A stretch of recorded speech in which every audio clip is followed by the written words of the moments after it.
Okay, welcome, folks. Good morning. Morning.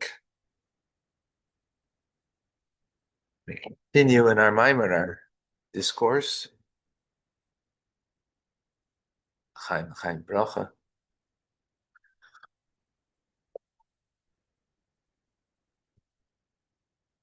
So,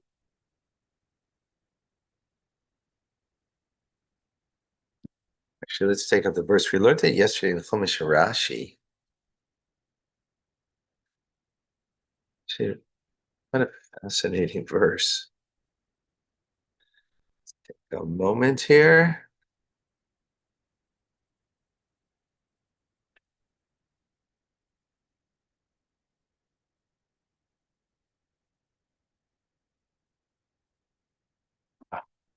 Yeah.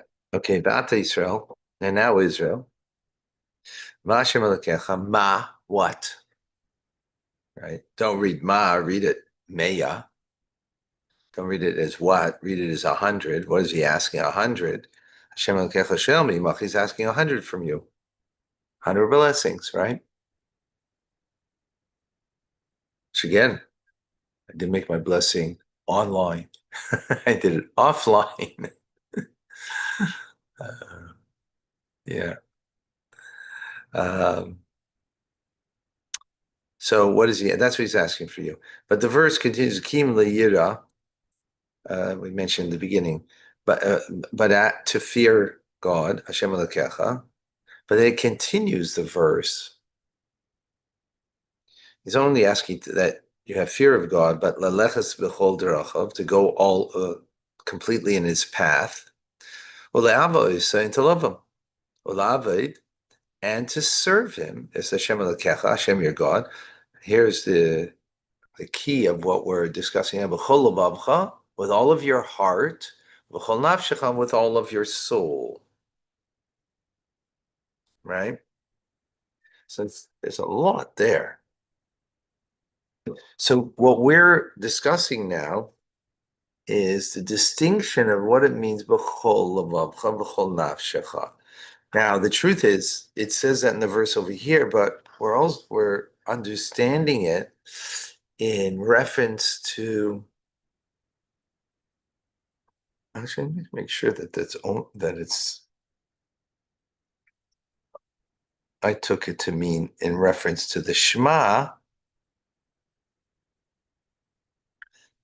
Right, in the second paragraph of the Shema, which is also in this week's Torah portion, which will be today's actually. It'll be today's Chumash Rashi, God willing. Will be the second paragraph of the Shema.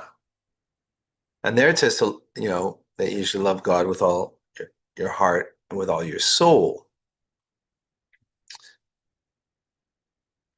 And it won't say with all your might as it does in the first paragraph, which actually, we will be getting into that. So we made a distinction. What does it mean to love God with all of your heart and with all of your soul? So what we explained is with all of your heart was the external mind, because the Shema, just to get 1 second.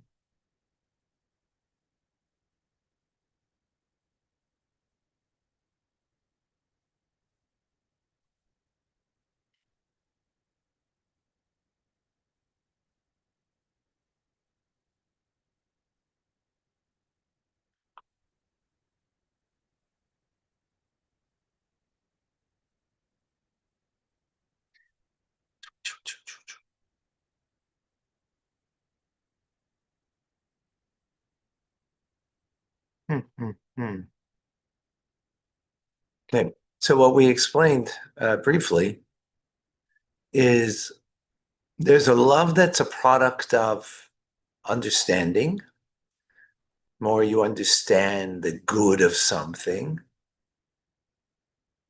the more it will firmly implant you a love for that thing. as we explained. But then there is that's external. Why is it external? Because it's the mind, the way it understands something and feeds the heart as a result, and feeds the heart as the mind does feed the heart. That's what it's supposed to, right?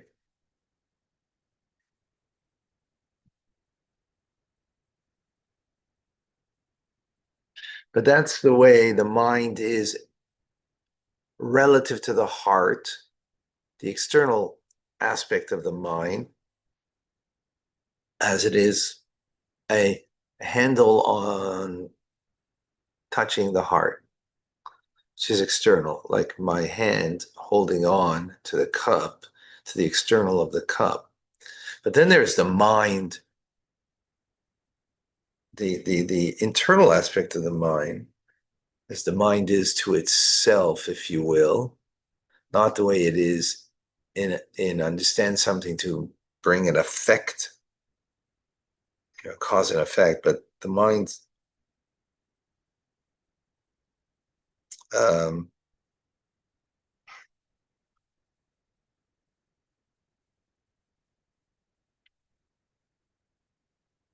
oh, sorry. So when it's the mind having an effect on the heart in this aspect, it's got to work. There's a lot of thinking, meditation. Um, it's a process. It's not automatic. But then there are things that there's an awareness that the mind has that I would say it's sort of like more.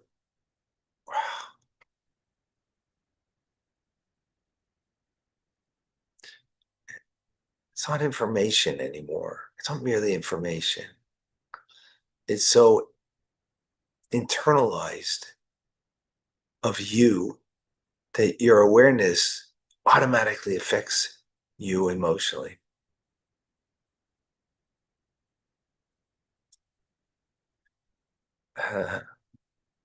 Like it's like a reflection of you. It um not the way you appear, but what you are. And there's such a strong sense of identity and connection to that in the awareness of your mind that it automatically touches the heart, right? So as I gave the example of the Rebbe by Fabringen Purim, where he said a lot of l'chaim, and not like me l'chaim on coffee. It was on coffee, l'chaim, and um, and the Rebbe was very very uplifted, very uplifted. And the Rebbe told the story of Tzemel Tzedek, that Tzemel Tzedek once had a lot of l'chaim and hard liquor, just in case you didn't understand what I'm talking about. And he went with his hand and thought about God, wiped his hand over his head. And as it says, when you have the fear of something, when you have a lot of alcohol in you, that fear dissipates the alcohol. It kind of uh, leaves you, if you will. Um, like if you have if you have a fear of, I don't know, an animal coming towards you and you're fearful of, it's in Canada we have so Canadian cardio. So I just saw yesterday a picture of a bear running after a person. Wow, what divine providence. Um, yeah, a bear running after a person, right? Well, that's fear. So if you were drunk, the drunkenness is gone, right? Immediately, out of fear. So that Rebbe went like this, completely gone.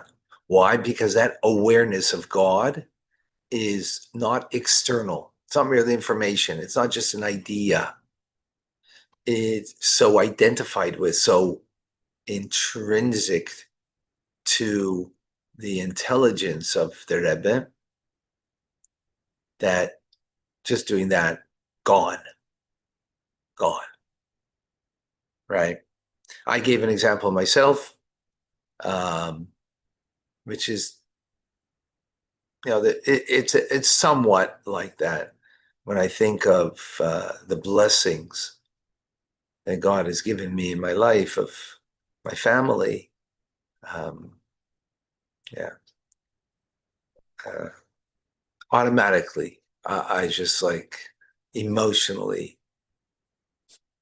um, I feel it. Yeah, as now. um,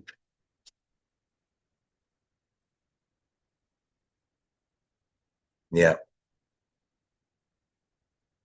Hmm. Okay. So, what's the difference when you love God with all of your heart? So then that's external.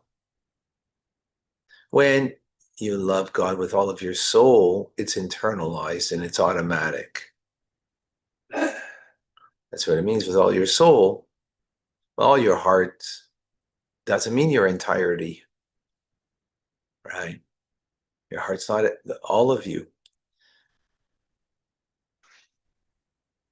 With all your soul means everything, the makeup of your soul, which is your intelligence and your emotions, and meaning that you've touched your emotions with your mind automatically because it's the internal aspect of the mind. Okay, another distinction between loving with all of your heart and loving with all of your soul.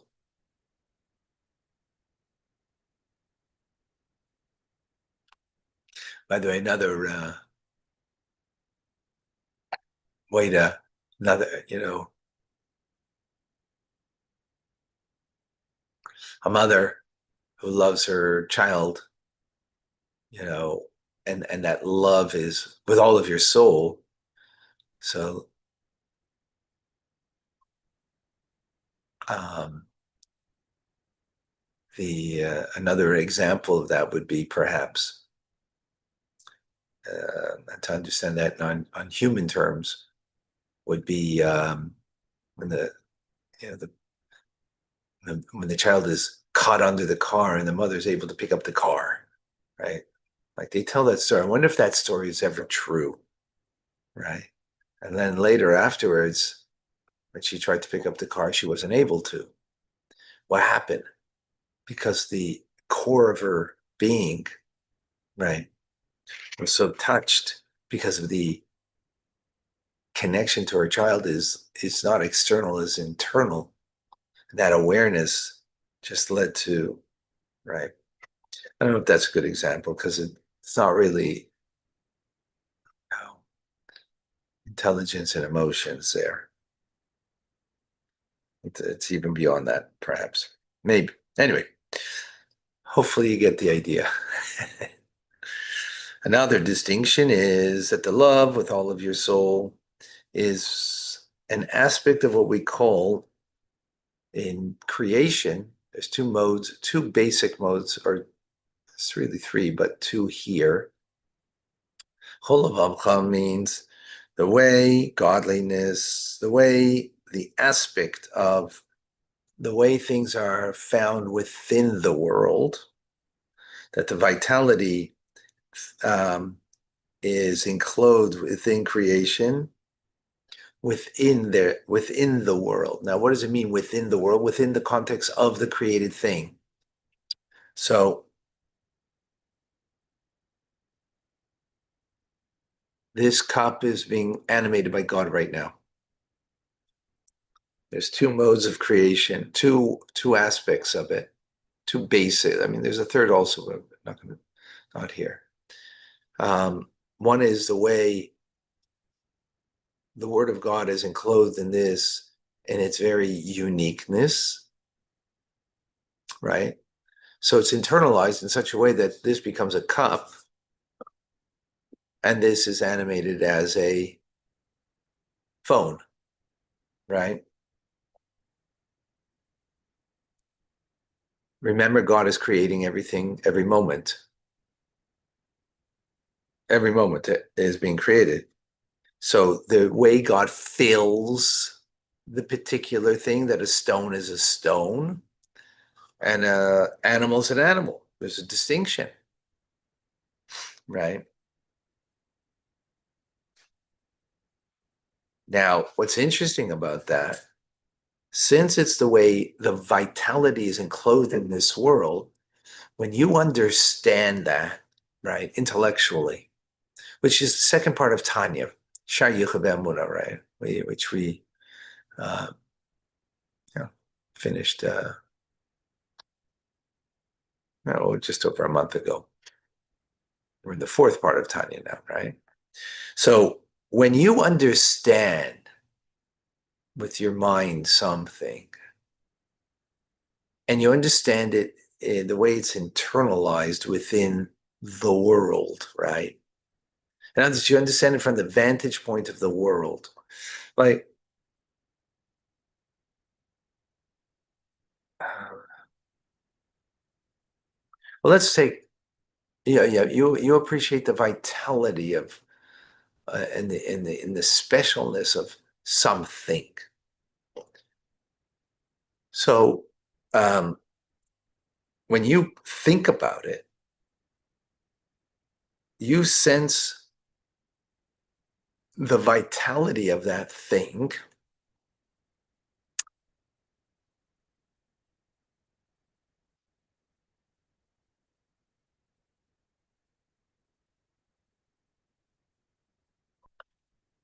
I'm going to give a good example, but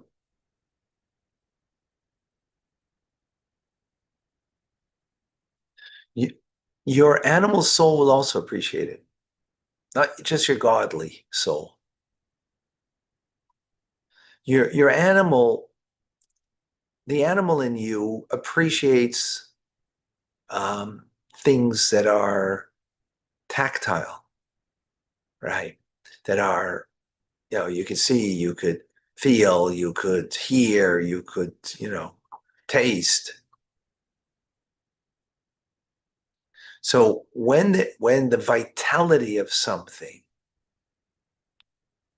of the way God animates within this world, within the context of what we can experience and appreciate in this world. So when you think about it, you can have your animal soul also come to the love of the divine. And that's what it says, B'chol lebavcha. In Hebrew, it should say, B'chol libcha, with all of your heart, singular. It says, B'chol lebavcha, so as our sages say, means with both hearts, not just the heart that is of the divine nature within you, but the heart of the animal soul, right? In other words, you could appreciate its goodness because you can feel the goodness in not just in the divine, but in your human context and condition too, which means your animal soul also appreciates the goodness of it.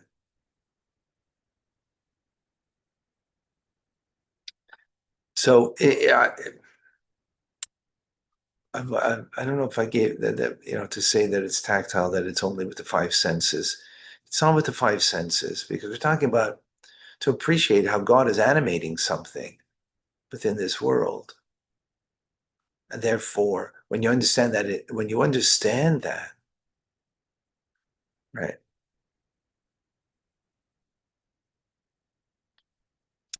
So your animal soul will only appreciate the coffee because of its taste, actually. But when you can appreciate that God is animating this now and the uniqueness in how he's animating it, and that, right, um, so then your animal soul can appreciate that there's vitality here of the divine, and it can have an appreciation for that, can sense it, and because of the of your, when you think that way, and it will feel the sense of vitality, that it's a divine vitality. So not just your godly soul will sense it, but the animal nature will also sense that.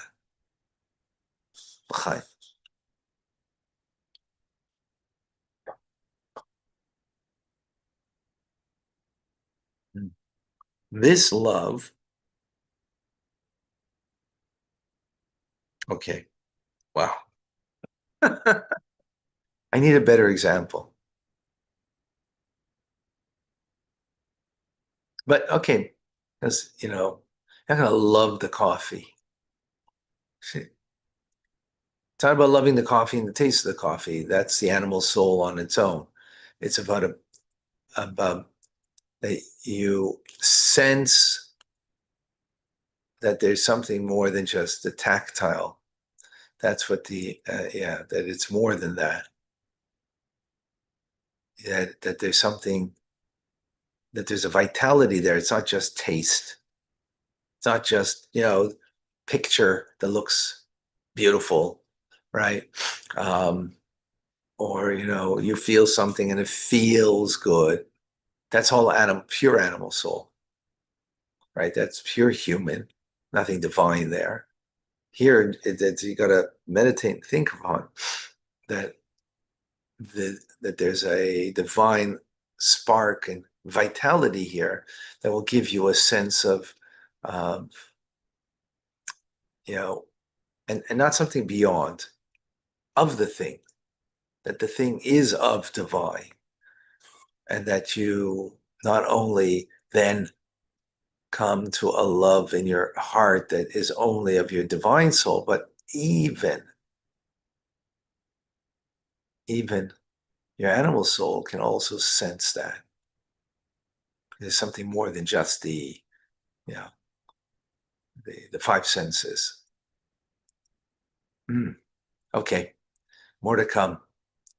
There's a long Chumash Rashi. We'll try to get here as early as possible because we want to get to the second paragraph